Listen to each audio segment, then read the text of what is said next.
شیخ محسن علی ندوی صاحب قبلہ کا بدوی لوگ کہتے ہیں ہم ایمان لائے ہیں، کہہ دیجئے تم ایمان نہیں لائے بلکہ تم یوں کہو ہم اسلام لائے ہیں۔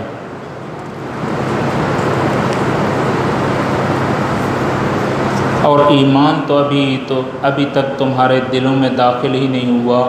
اور اگر تم اللہ اور اس کے رسول کی اطاعت کرو تو وہ تمہارے عام نہیں کرے گا، یقیناً اللہ بڑا بخشنے والا رحم کرنے والا ہے۔ سورہ حجرات کی آیات کی تفسیر کرتے ہوئے ہم اس آیہ مبارکہ تک پہنچے ہیں، جس میں ارشاد رب العزت ہے کہ یہ جو بدو لوگ ہیں جو کہ مدینہ کے شہر سے دور رہتے ہیں، اور چونکہ وہ ثقافت اسلامی سے دور تھے، زیادہ اسلام سے اتنے متاثر نہیں ہوئے تھے جتنا مدینہ کے رہائشی لوگ ہر وقت مسجد نبوی میں آنا، پیغمبر اکرم صلی اللہ علیہ وآلہ وسلم کی صحبت میں بیٹھنا، حضرت کے اٹھنا بیٹھنا،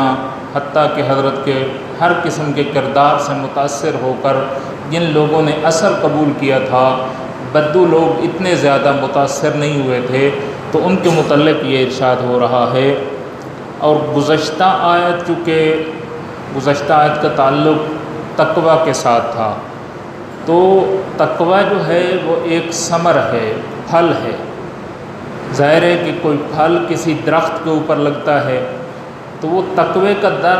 پھل جو ہے ثمر کس چیز کے اوپر لگنا چاہیے، اس کے متعلق فرماتے ہیں کہ تقوی کا ثمر ایمان کے درخت پر لگتا ہے۔ جتنا انسان کا ایمان قوی ہوتا ہے اتنا ہی وہ زیادہ متقی ہوتا ہے، جتنا ایمان کے درجات بڑھتے چلے جاتے ہیں اتنا ہی وہ پرہیزگاری میں، ایمان میں اور تقوی میں آگے بڑھ جاتا ہے۔ دوسرا نقطہ جو اس آیہ مبارکہ میں ہے وہ یہ ہے کہ اس آیت کے مطابق اسلام اور ایمان میں فرق ہے، کہ قرآن فرماتا ہے کہ تم یہ کہو کہ ہم اسلام تو لائے ہیں ایمان نہیں لائے، تو اس کا مطلب یہ ہے ایمان اور چیز ہے، اسلام اور چیز ہے۔ تو اس کا جواب یہ فرماتے ہیں کہ اسلام ایک ظاہری کیفیت اور قانونی شکل کو کہا جاتا ہے۔ مثلا کوئی اگر شہادتین پڑھ لیتا ہے تو اگر وہ گیلا ہاتھ ہمیں دیتا ہے تو اس کا وہ گیلا ہاتھ نجس نہیں ہے، بلکہ وہ کیا ہے؟ پاک ہے، اس کا پسینہ پاک ہے، اس کے لعاب دہن پاک ہے۔ لیکن آیا اس کا وہ مدارج تقوی کے اوپر بھی، ایمان کے اوپر بھی وہ فائز ہو چکا ہے؟ یہ ابھی تک اس کا وہ نمازیں پڑھے گا، وہ تہجد پڑھے گا، وہ معارف اسلامی کو حاصل کرے گا، تب جا کر وہ مومن بنے گا۔ لیکن جو ہی اس نے شہادتین پڑھی ہیں اب وہ اس کے ظاہری احکام جو اسلام کے ہیں وہ اس کے اوپر لاگو ہوں گے۔ اس کو نہ آپ قتل کر سکتے ہیں، نہ اس کی ناموس کی طرف دیکھ سکتے ہیں، نہ اس کے مال کی طرف دیکھ سکتے ہیں، اس کی تمام چیزیں جو ہیں وہ اسلام کے حکم میں ہیں اور وہ محفوظ ہے۔ لہذا اسلام ایک ظاہری کیفیت ہے اور ایمان جو ہے وہ ثمر کو کہا جاتا ہے۔ یا یوں کہہ دیں کہ اسلام جو ہے وہ کسی پھل فروٹ یا میوے کا اوپر کا جو چھلکا ہوتا ہے اس کو اسلام کہہ لیں، اور جو اصل گٹھلی ہے، جو اصل ثمر ہے، وہ اس کو آپ کیا کہیں گے؟ ایمان کہیں گے۔ مثلا بادام ہے یا اخروٹ ہے تو ظاہری جو اس کی کیفیت ہے اس کو بھی تو بادام کہا جاتا ہے یا اس کو بھی اخروٹ کہا جاتا ہے، لیکن اوپر کی جو ظاہری کیفیت ہے اس سے آپ کی کوئی غرض نہیں ہے۔ غرض اصلی اور حقیقی جو ہوتی ہے وہ کس سے ہوتی ہے؟ وہ اس کی گٹھلی سے ہوتی ہے جو انسان کھا کر اس سے استفادہ کرتا ہے۔ لہٰذا اسلام جو ہے وہ ظاہری احکام کا نام ہے اور ایمان جو ہے وہ تقوی کے مدارج کا نام ہے۔ لہٰذا ایک اور جو اس کے اوپر نقطہ مرتب ہوتا ہے وہ یہ ہے کہ اسلام ممکن ہے کہ انسان کسی لالچ کے تحت بھی قبول کر لے۔ مثلا کہیں پر وہ شادی کرنا چاہتا ہے اور جو رشتہ جہاں سے مانگنے گیا ہے وہ مسلمان ہیں اور جو لینے کے لیے گیا ممکن ہے کہ وہ کافر ہو، تو وہ بیٹی والے کہیں بھئی ہم تو آپ سے رشتہ نہیں کر سکتے، آپ تو غیر مسلم ہیں اور ہمیں اسلام اجازت نہیں دیتا کہ آپ جو ہے وہ ہم سے رشتہ طلب کریں یا ہم آپ سے کے ساتھ تعلقات رابطہ قائم کر سکیں۔ تو وہاں پر وہ فوراً کیا کہتا ہے، اس لالچ میں آ کر کہ میری یہاں پر شادی ہو جائے، اس لالچ میں آ کر وہ کہہ سکتا ہے کہ اشہد اللہ الہ الا اللہ و اشہد ان محمد رسول اللہ، یعنی کس لالچ میں آیا ہے، فقط ازدواج کی حیثیت سے، نکاح کی غرض سے، یا مثلاً اپنا مال محفوظ کرنا چاہتا ہے اور کسی اسلامی معاشرے میں وہ موجود ہے، اگر وہ شہادتین نہیں پڑھتا تو اس کا اس طرح سے مال محفوظ نہ ہو، تو وہ فوراً شہادتین پڑھ لیتا ہے، تو ابھی تک اس نے تقوی کے مدارج تو طے نہیں کیے، ابھی تک تو اس کے دل کا امتحان نہیں لیا گیا، ابھی تک اس کے اندر کی کیفیت کا پتہ نہیں چلا کہ وہ کیا آئندہ کیا کرے گا، لیکن ظاہری جو اس کے اوپر حکم لگ رہا ہے، اس کی جان بھی محفوظ ہے، اس کا مال بھی محفوظ ہے، اس کی ناموس بھی محفوظ ہے۔ لہذا ارشاد ہے کہ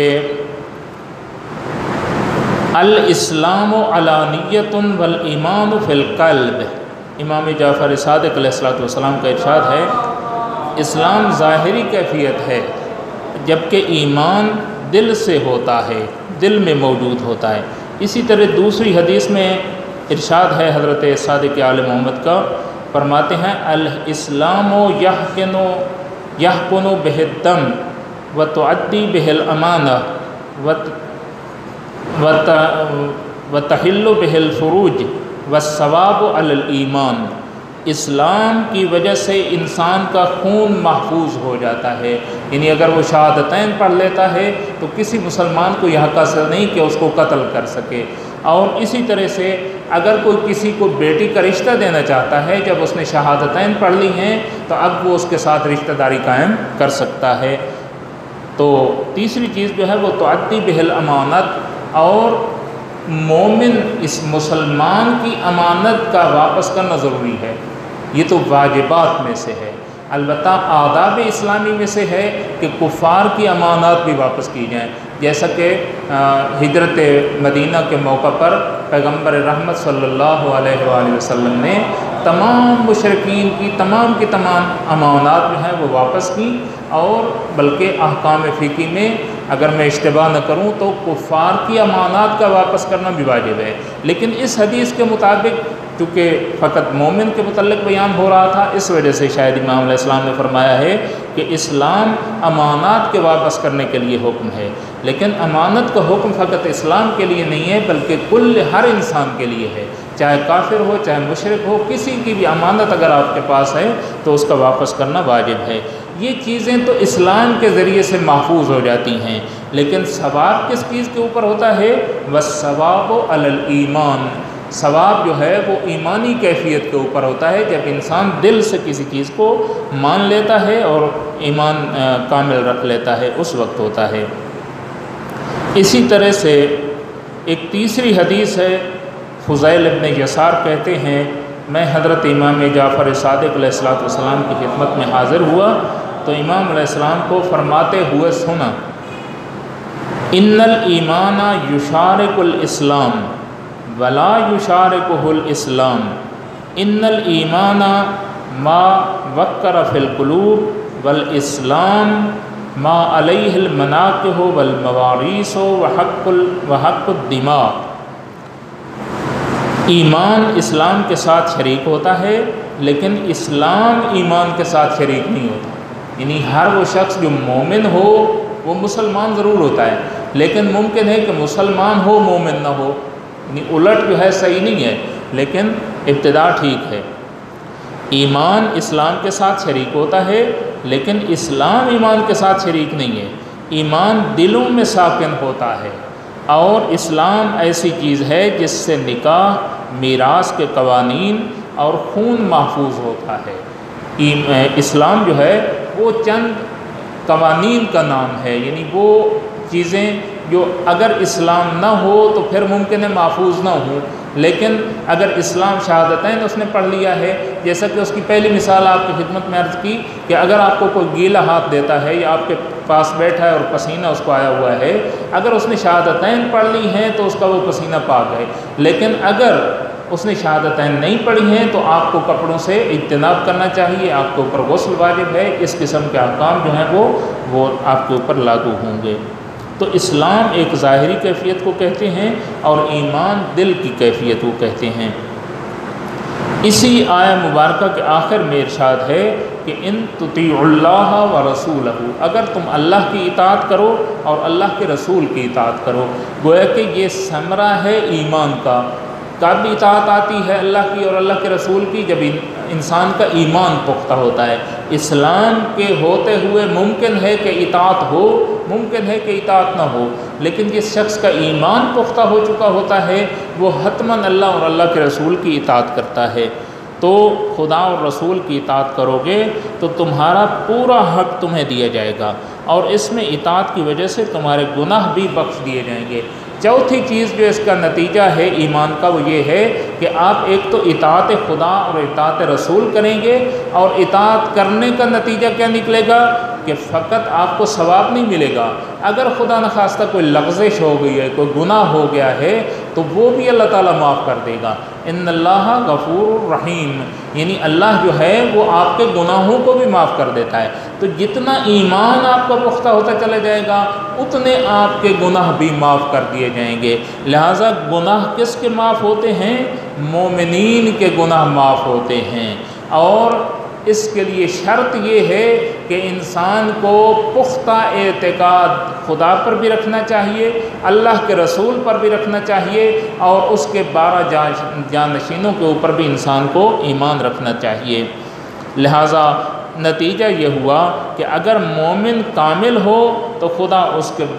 گناہ بخش دے گا۔ نتیجہ یہ نکلے گا کہ پہلے آپ اسلام لے آئیں، پھر ایمان لے آئیں، پھر اللہ اور اللہ کے رسول کی اطاعت کریں، تو اس کا ثمر آپ کو یہ ملے گا کہ فقط آپ کو ثواب نہیں ملے گا بلکہ آپ کے گناہ بھی معاف کر دیے جائیں گے، اور انشاءاللہ قیامت والے دن جو ہے وہ سرخرو ہو کر محمد و آل محمد علیہ السلام کے ساتھ انسان محشور ہوں گے۔ لیکن یہ نتیجہ کس کو ملے گا؟ جو ایمان کامل رکھتا ہو، جو مومن ہو۔ فقط مسلمان ہونا جو ہے وہ کافی نہیں ہے۔ صدق اللہ العلی العظیم، صدق رسولہ النبی الامی الکریم۔ انشاءاللہ اگلا اتوار جو ہے وہ آپ کی خدمت میں حاضر نہیں ہو سکتے، عشرہ محرم ہے، اس میں آپ عزاداری کریں، اس کے بعد آپ کی خدمت میں حاضر ہوں گے۔